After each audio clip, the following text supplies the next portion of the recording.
Doing today's POD, that is maximum sum Subarray sum. Okay, so here you are given an array and you need to find minimum length of the subarray whose sum is greater than or equal to target. Okay, and if there is no subarray, then you need to return 0.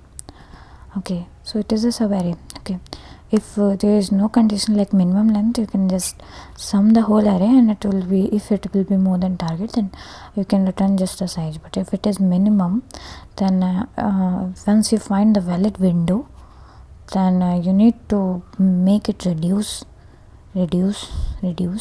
and see if this window has valid sum or not, like sum greater than target or not, and do the things. Okay, if you will see the hint, you can easily get like what needs to be done so much easily, like hint, where hint is given. I think hint was given. Okay, hint is not given. Okay, so we can I will tell you the most simple approach of like writing sliding in the code. Most of the student write in text to pointer and write in very difficult way, but what you can do is, like, are you seeing my screen? Okay, what you can do, take the left pointer and the right pointer. You can write a for loop in which you can increase your right pointer.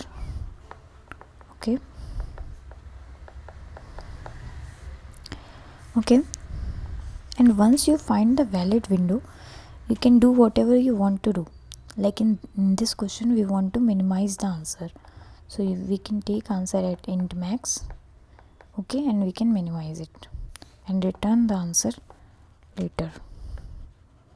Okay, so what you will do is, we need the sum should be more than equal to target.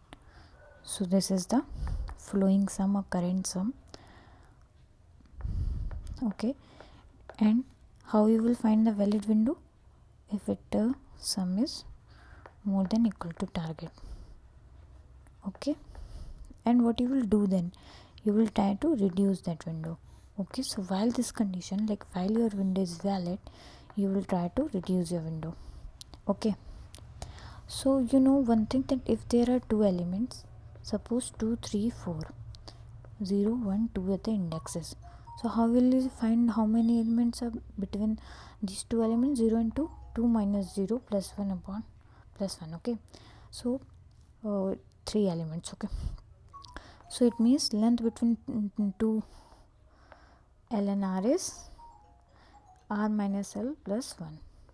Okay, so here you will minimize your answer with the length of the window, that is R minus L plus 1. Okay, and what you will try to do, once you get the valid window, you will reduce L and see this window is valid, this window is valid, this window is valid. Okay, so what you will do, sum minus equal to A of L plus plus.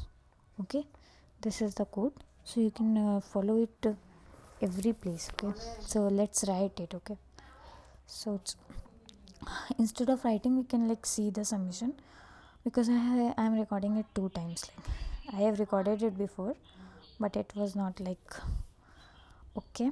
So what you are doing is, like running some, see which window is, this window is valid, so trying to minimize it, reduce it more, and updating the answer.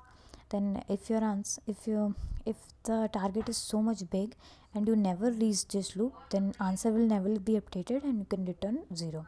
Okay, so I think you got the solution. We can see the yesterday's problem also. It was just like same as this question, because in that question also you need to find uh, the sliding window whose like number of at most 0 should be 1. Here hint is given, find the sliding window where there is at most 1 0. Okay, so the same way you can do, take the 2 pointers, R is flowing in the for loop. Then how you are deciding valid window? If the element is 0, then you are incrementing the 0 count, and if anyway count is 2, the window become invalid. So to make it a valid window, you are trying to reduce the window, and when you are outside the loop, it gives the surety that you have that you have got the valid window, and you can see. Okay. And answer is -1 because you need to find only 111, like don't count 0 because you can alter that 0. Okay, I think you should do POD daily. Earlier I was not doing it, and I met a person who said me that I have this much streak, you should do this, and then I started. And I know our friendship has 152 days because it has a streak 152 days. The first day he told me to like POD, and it is easy only. Sometimes it's hard, then you can try to understand or copy the solution, but the other time when it is easy you can do it, and you will see that you are always in the touch of DSA, and you are always prepared with the interviews. So all the best. Thank you.